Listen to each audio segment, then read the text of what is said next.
Welcome to the Thinking Crypto podcast, your home for cryptocurrency news and interviews. If you are new here, please hit that subscribe button as well as the thumbs up button and leave a comment below.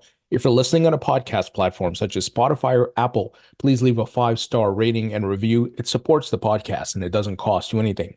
Well, folks, let's start by looking at the prices. Bitcoin currently still consolidating in that $50,000 to $51,000 range. If we look at the charts, nothing spectacular happening. However, one analyst did highlight that Bitcoin is bull flagging. So you got this falling wedge setup that's taking place and looks like it's about to break out.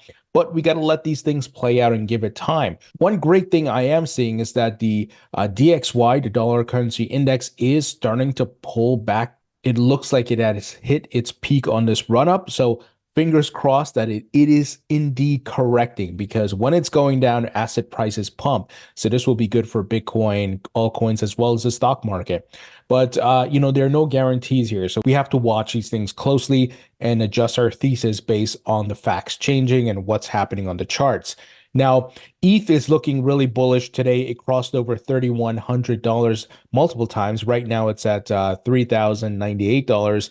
And I'm expecting higher moves upwards here. Raoul Pal, macro investor, shared the Ethereum Bitcoin chart. He said the ETH/BTC chart is an absolute stunner and ready for the next big move, the break of the mega wedge. Let's see how this pans out. So we got to be patient. We got to let the market play out and let these rallies prove themselves. And look, you also have to take profits where you can. I took some profits on the FET token, the fetch.ai. I was up over 536%. My plan is to take profits where possible. And then when the market pulls back, buy back in and then hold for new all-time highs. I'm not doing that with my entire portfolio, just certain coins that are up significantly, that are ripping, right? You got Render is also doing the same thing. So you got to take profits where possible. Another factor that's bullish for Bitcoin is that the Grayscale GBT Trust has seen the record lowest outflows since its conversion. So their selling, it has been ramping down. That's a good sign, because when it's ramping up and there's a lot of selling, it puts sell pressure in the market. And even though they may be doing this OTC and not on the market itself, it's not news that you want out there. So great to hear this is ramping down. That's a good sign. Now, as far as coins that are trending on social media, I want to highlight the data from Sentiment. Here, Cody, I actually don't hold this in my portfolio, but it's getting the lion's share of social media trends, mostly positive sentiment.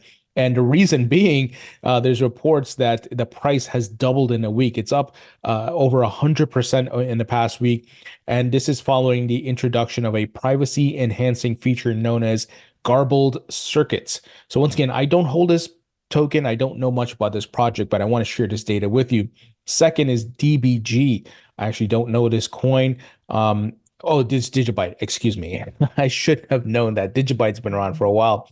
Then you also have Thorchain Rune coming in at third, Ultra or UOS at fourth, the GT Protocol. I don't know about this project at fifth, Spell Token at sixth, Phoenix Global as seventh. Cardano is trending pretty strong here. I think it's seeing some nice price movements as well. You got Verge, and then finally fetch.ai, which once again has been ripping. That's a token I'm bullish on. It's an AI themed token. So that's your latest. And this was actually updated within the past 30 minutes. So that's what's happening from a market sentiment standpoint as far as the top altcoins trending. Now, guys, we got big news. Brian Armstrong, CEO of Coinbase, tweeted out today, interested in learning more about John Deaton as he is going up against Elizabeth Warren. This is a big highlight of what John Deaton's doing, and it could mean Coinbase is ready to open its war chest and give John Deaton a lot of campaign funds. We saw reports that Coinbase, A16Z, the Winklevoss twins, and many others were donating to the crypto super PAC, and that fund is being used to promote or support crypto advocates within Congress and different parts of the government.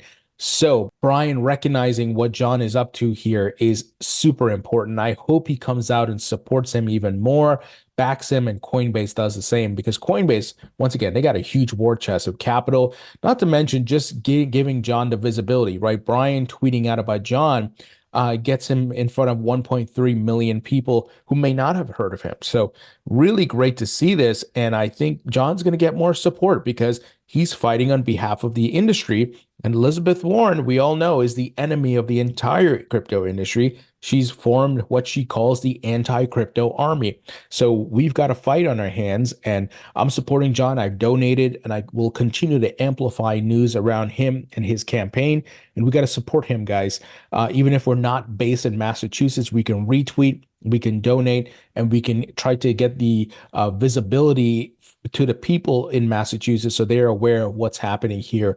But we saw just this past week, Boston.com and other major mainstream news outlets within Massachusetts are picking this up, and it's becoming a big story. All right, moving ahead, newly released Satoshi emails reveal a treasure trove of early Bitcoin lore. I'm not sure how many of you saw, but these early Satoshi emails are coming out, and it's fascinating to get some insights into the personality and the things that have been said. It's very interesting. So one major takeaway was Satoshi didn't come up with the term cryptocurrency and wanted to downplay Bitcoin's anonymity.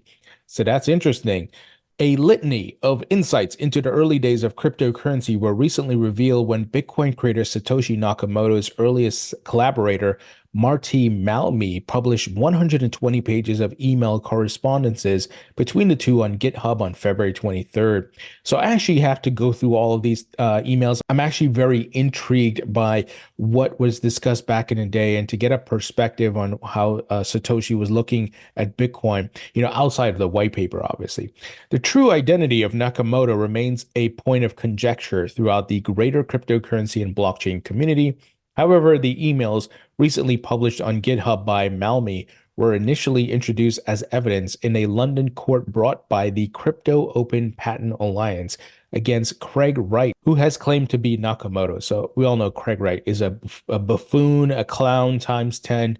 This guy needs to go away. But these emails are just fascinating, and there's a lot of nuggets in there. So you guys can certainly go check that out. But here are some other callouts. When asked how Bitcoin might scale in the future, Satoshi theorized the network would have a maximum of 100,000 nodes. Here he goes into the calculation and the economics of the network at scale. Note, about 50,000 nodes run the software today. So he was thinking 100,000 nodes.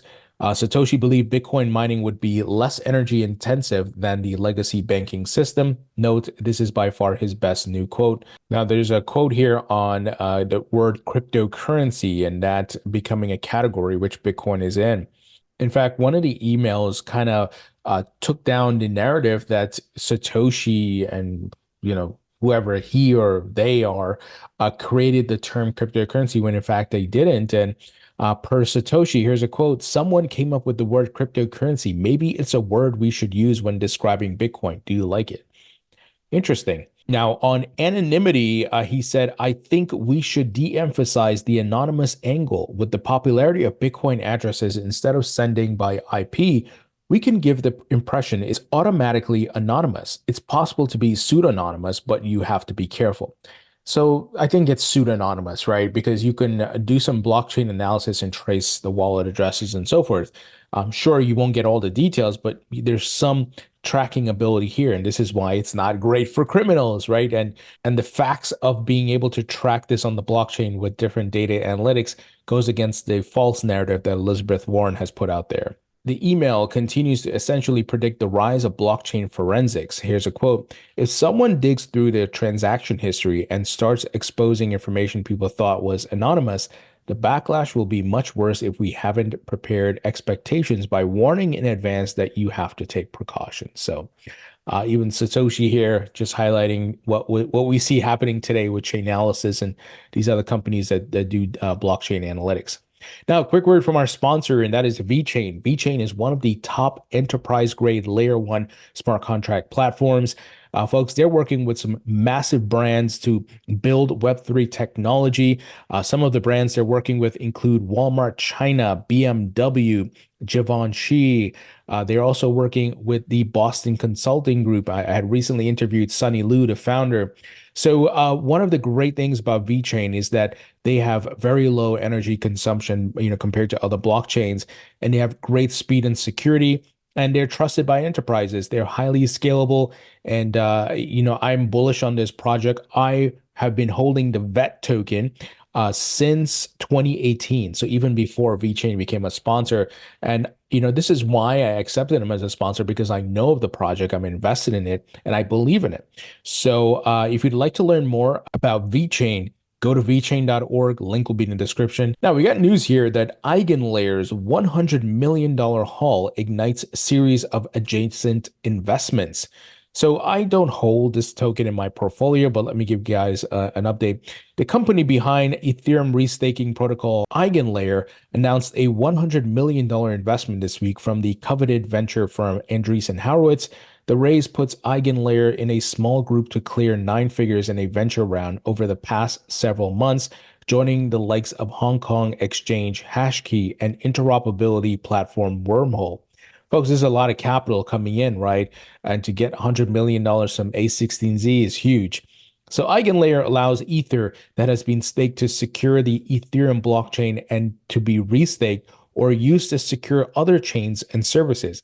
A16Z general partner Ali Yaha said this vision to add revenue streams to Ethereum's consensus mechanism has the potential to change everything. Interestingly, the protocol is hoping to help build a network of other chains and services secured with Eigenlayer have drawn funding interest too. Altlayer, for example, announced a $14.4 million funding round this week, co-led by Polychain and Hack VC. Altlayer creates restaked rollups, which apply Eigenlayer's mechanism to the layer 2s used to batch transactions on top of the Ethereum blockchain. So folks, we are seeing investment, the building out of the infrastructure, all types of new features, functionality, and much more. So huge adoption news here. Now, let's talk about Aleo. Privacy-focused Aleo users concerned after KYC documents leaked. To claim a reward on Aleo, users must complete KYC/AML to pass the Office of Foreign Assets Control screening in accordance to Aleo's internal policies. So this is the challenge that we will continue to see. Privacy coins, I have no issues with them. In fact, I think they're great. The problem, and what I've been telling a lot of people, is that governments are going after privacy coins. They want to know everything. That's why KYC and AML is going to be a big part of the future of crypto. Any on and off ramp is going to have KYC, AML. So it's going to be interesting to find a balance, where we want to have a blockchain and cryptocurrency that is anonymous, but it's going to be tough. And I think it's risky to hold privacy coins, honestly. That's my opinion. I could be wrong, but I know the governments are going to go after them. Now, obviously, if you're not doing any illegal activities, you don't have anything to worry about. And I don't think the criminals will try to use it because blockchain analytics, right? Usually they are able to track the on and off ramps as well. So decentralized blockchain platform Aleo has revealed some users' information on February 25th, according to reports on X or Twitter. The platform focuses on zero-knowledge ZK cryptography and uses a third-party protocol for Know Your Customer. A pseudonymous user by the name of, I'm not even going to try to pronounce that, said Aleo mistakenly sent KYC documents to his email. These documents include selfies and ID card photos of another person, making him concerned about the security of his own information. So this is a challenge, folks. And if you are going to invest in privacy coins, you have to take into consideration all of these things, right? And how governments are going to perceive these privacy coins, how they're going to treat it. And I think they will be heavily regulated. We see the direction they're headed in, right, folks? And I don't know. Because for example, I'm a big fan of Monero and even Zcash, but holding them maybe to make some money, sure, but just be careful what you do with them, because these governments, they're not playing around. You don't want to get yourself stuck, by the government mistakenly flagging you as for someone doing something bad or whatever it may be, and then you have a whole bunch of problems. All right, folks, that's the news. Let me know what you think. Leave your thoughts, comments below. Hit the thumbs up button. Also, check out Uphold, which is one of our sponsors. They are top cryptocurrencies. You can buy Bitcoin and all the top altcoins. You could trade precious metals such as gold, silver, palladium, platinum, and much more. Link will be in the description. Thank you for listening and watching, and I'll talk to you all later.